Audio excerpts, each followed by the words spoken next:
There has to be more to work than just a paycheck. My name is Clément Frisoni, and I am passionate about how companies manage their human capital. This is Cambodia Workwise. Each episode, I will bring you insights from the Cambodian world of work with CEOs, HR managers, human capital deciders, and people who think there is more to work than just the 9-to-5 traditional work. In this show, we will talk about HR, recruitment, and the broader Cambodian world of work. This is Cambodia Workwise.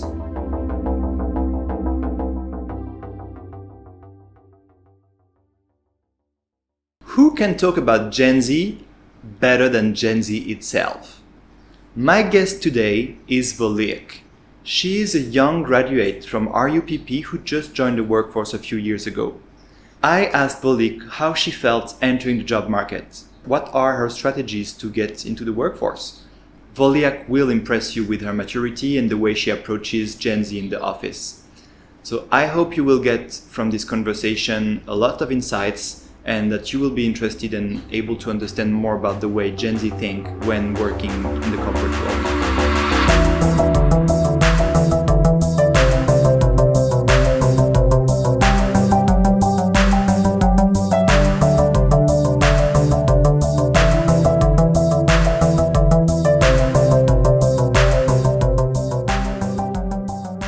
Hi Voleak. Hi. Thank you for being here. Of course, my pleasure. So I wanted to have you here to discuss a bit about Gen Z because you are the elected representative of Gen Z. Yep, I am Gen Z indeed. I have granted you this title just now.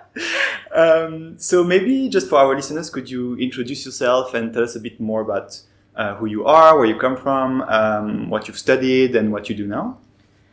So my full name is Dy Sereyvoleak. I'm Gen Z. I'm in my early 20s and I hold a bachelor degree in international relations from the Royal University of Phnom Penh. And I've graduated in 2021, so I've been working for about 2 years. How did you get to this point? Why did you choose this path of studies? Did you choose it yourself?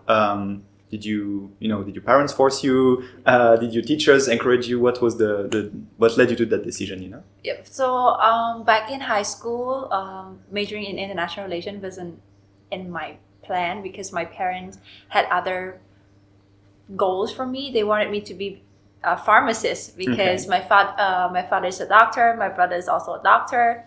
So they had these ideas of me being a pharmacist. It's complementary to my brother. He opened his own clinic or hospitals, and then I'm being a pharmacist there. I just knew that it's not for me. I'm not born to be anything related to become a doctor or pharmacist.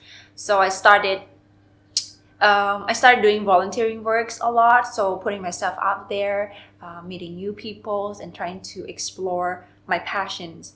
And then I took like a short course about politics and regional affair, and I got really into it. And that's why I chose to study international relations, because it helps me to understand why world leaders did what they did, and it allows me to know, to understand the histories better, and also able for me to analyze the world situations. Yeah. Okay. So I chose it myself. Okay, you chose yourself, and your parents wanted something different, but you Yeah. said, no, I want to do that. Yeah, Okay. and it kind of upset them at first. Okay, and now are you guys good? Or? Yeah, they're good because, but it was so hard. It was really hard choosing a path that is different from your parents' path for you, especially they're Asian parents. Asian parents have these really strong ideas of what they want their children to be. Yeah. And to choose this path, I have to constantly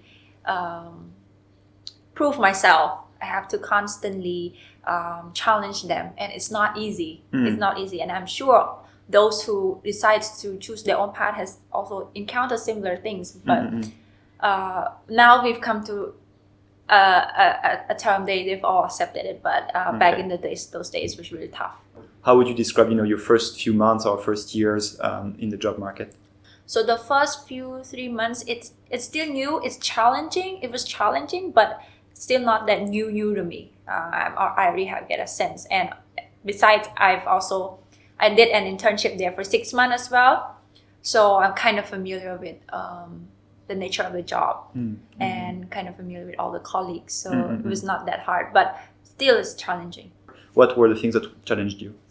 I think the task, of course, it's double, but being a full-time job means more responsibilities as well.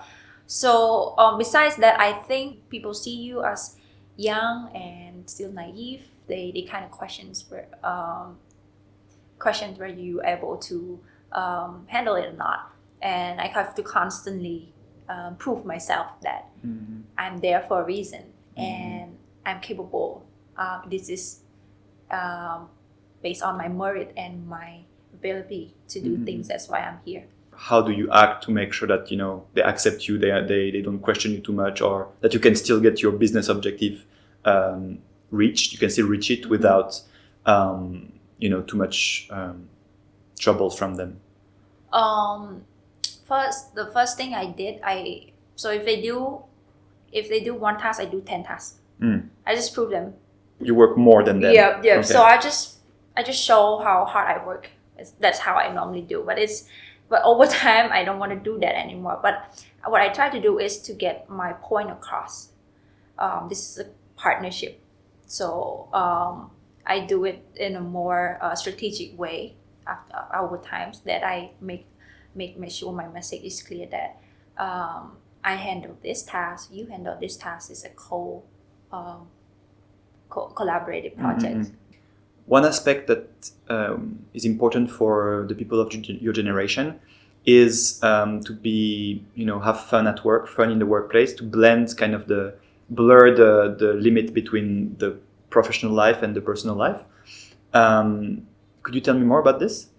Yeah. So I can't say I speak for every Gen Z in Cambodia, but I think people at my age, we really prioritize our mental health at work a lot, and to have and then we look at a lot of things, for example, colleagues and environment. And for me, I usually tell myself, if I work hard, I need to party harder. And I'm lucky. I think I'm lucky enough because where I work right now, my boss, he also sees it the same way. If he sees that everyone is too burnt out, he always take leave, asks us to take leave. Taking leave is never a problem for. So your boss is behind you saying, "Hey, you look like you're working too hard. You haven't taken vacation in a while. Please take a day off." Yes. Wow. Okay, that's cool. Yes. And it's something that not every workplace can experience. Yeah. It's very hard. I've talked to my people, my friends. Taking leave for them is very hard. They have to find a really proper reasons to take leave. For my case, it's not. It's just if you're sick, you're sick. You take leave. Yeah. If you're not feeling well, you have any problem, just take leave. No questions asked. No questions asked at all. But for me, this is very important, because one of the important aspects for me as well is not just about taking leaves, but also having fun at work. Because we are sometimes we host events, and at the end of the event, there are receptions. We are able to chit chat, talk, and have fun. This is also one thing that I appreciate. Yeah. But I don't think every workplace offers that. Yeah. And I think also this is something that Gen Z is also looking for, to have this work-life balance. Yeah. I noticed that I spend more time at work than at home. Yeah. And if I'm not being able to enjoy what I'm doing at work, which I already cannot spend time with my parents or my families, I need to make sure that I'm able to be passionate of what I'm doing, and to have this fun while working. And also, for me personally, I don't just work for money. Money is there, but I kind of work for something else in life. So I see the purpose of working, and there's there's the meaning behind my work, just not just because of money. If there's other young graduates or young professionals that are listening to us, what advice would you give them to question in a pragmatic way the way they work, to make sure that they are efficient? Is there any tip that you would have for them? The advice is for them, again, they have to be very transparent of what they do, but we have to work hard at this working hard things has to be there. It's gonna be hard at first. Work hard to prove them that we can do it, but and then try to place things strategically according to what position and what role they are playing. I cannot give like a one shoe fits all solutions. Okay. But what I would say is be strategic at certain point. Work hard, but don't work hard forever. Yeah, because work hard, but also play smart. I also think that people would hear people say, "Oh, this person, they work hard, they are dedicated." But working hard it's good. You should do it, but I don't want people to believe that you should work hard and everything will happen by magic. There is a degree of corporate politics. There is a degree of who do you work with. There's to some extent a degree of luck. So it's also about maybe taking a step back and analyzing, what's your situation, what are the cards you are dealt with, and how can you play them best for everyone, for yourself, but also for the company and the project. But when you put it like that, it feels like it's the Game of Thrones. Yeah, it is. It is. It's just in this corporate or working world, but we just have to know to play the game better. Yeah. And by knowing how to play the game better, you have to have some exposure or experience in it, and that's why the more you work, the better you play in this game. Yeah. And unlike Game of Thrones, you get to stay alive. So that's a good thing. Yes, we're still alive. No, I'm still alive. I'm entering the game in my early phase now. Okay. Probably I'm gonna be Arya. Oh, she's your character. Yeah. Okay. Yeah, she's strong. Are there things you are grateful for towards your management? How did they behave towards you? What are the positions they put you into that allowed you to grow? How would you reflect on that? I think this comes down to your relationship with the boss and also the management team as a whole.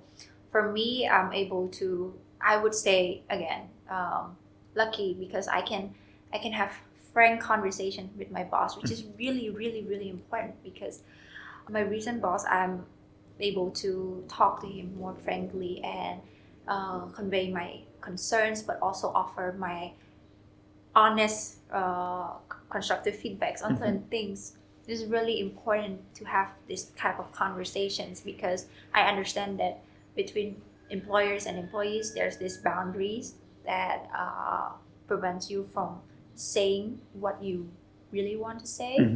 But for me, I mean, maybe it's my nature as well that that I can talk frankly to him, but also not just talking friendly, but offer. We challenge each other. We challenge each other in a way that both really help us grow. Yeah. If things doesn't look good, I would question why we're doing this, doing that. I need an explanation for that. Yeah. If it sounds right or not, and why we're taking certain approach and stuff. So this is important, and having a boss who listens to your comments or your feedback or your taking time to answer all, to explain why certain things happen. It's really important, because it helps us understand their views, but at the same time they can also get to hear what we actually think. So this really helps each other to understand each other's stance way better, so that you don't feel bad or you don't hold any personal feelings. Yeah.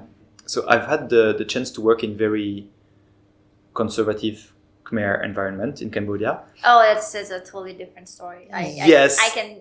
So I've seen both. So I've seen very modern and open ways of work here, but also very conservative ways. Yeah.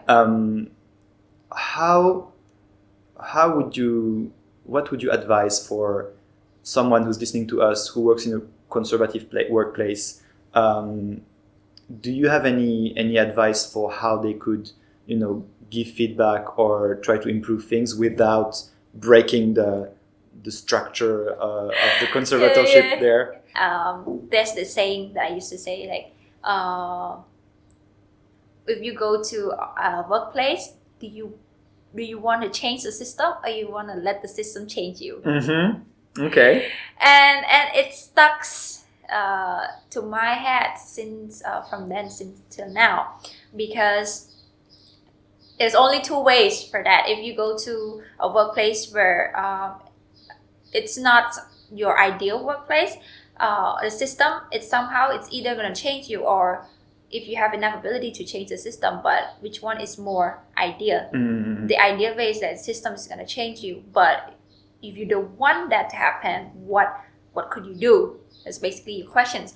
And my answer is that it varies from cases to cases. There's, like I said, there's no one solution that fits all. Mm-hmm. So if you don't want to lose yourself to a system where you're not happy with, it takes time. Everything takes time. Yeah. You cannot change everything in one night. So what you can do is study the politics in the office clearly, so clear, and then identify where is it appropriate, or is it the right time to voice your opinions or not, and if are they willing to listen to your opinion or not, and try to be more rational. Rationals also always try to have a backup plans and proof and evidence to back up your claims. Yeah, I think this is something that's very relevant when you have data to the prove data, your claim. Yeah. It's hard to deny it, Yes, I would also, if I can add on this, in terms of advice, I would also advise our listeners to, once they have analyzed carefully the situation, they know when to provide feedback or not, also be able to identify the places where they can make change. There's always somewhere, at least in your own scope of work, maybe in your team if you're a manager, because it's hard to change the whole organization at once. Definitely.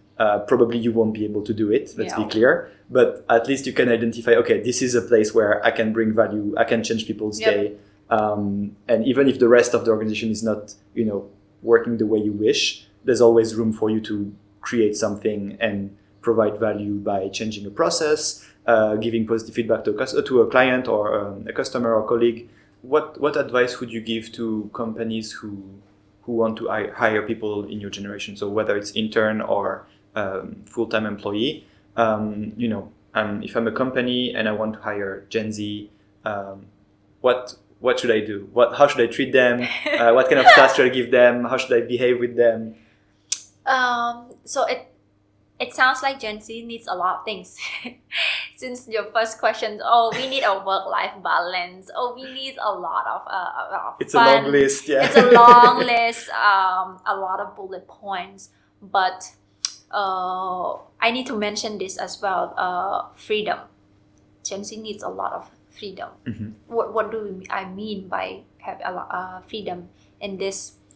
Freedom in terms of the way we work, because I think we have different ways of working and how we work. Sometimes we don't want to sit in the office for so long. We want to work from the coffee. We want to work from home. So the advice is to not be strict or apply the traditional ways of working, the regulations and the rules to the new generations of workforce that are entering the market. Be more understanding of different working styles, and focus more on performance and result. because Gen Z could not come to the office for 3 or 4 days, but still can offer you the same result. As So that's flexibility. yeah, well, flexible. Oh yeah, Goal oriented, result oriented. Yep. And the rest comes after. Okay. Yeah. So focus less on how we dress. Okay. On what hair color we have. Like Okay. I understand that before, so at least in Cambodian context, you cannot dye your hair. Yeah. For certain colors, you have to wear uniforms. But I understand in companies, sometimes you still have uniforms. But from my field, from where we dress, we know what to dress. But when there's no important meetings, just normal working days, we're more loose with how we dress. Last question for you. Do you have any advice for fellow Cambodians listening when it comes to the world of work? What would you have to share with them? So to my fellow Cambodians, young fellow Cambodians, the world is not always pink. Yeah. When you enter the market, you will expose yourself out there, and then it's gonna be dark at some point. It's gonna be hard for you to navigate all of these challenges, including colleagues, including boss, including the environment. But the important things is stay true to yourself. Work hard, but not hard forever, and be more strategic. Be more strategic in what you do. Think long term. I would say think long term, and don't lose yourself. This is the most important thing. Like I said, you have 2 choices. Do you want the system to change you, or you want to change the system? Changing the system might take 10 or 20 years, but small progress is still progress. Okay, good. Well, thank you so much. Thanks for being on the podcast with me today. And I guess I'll see you for the next episode, guys. Thank you for listening, and bye-bye.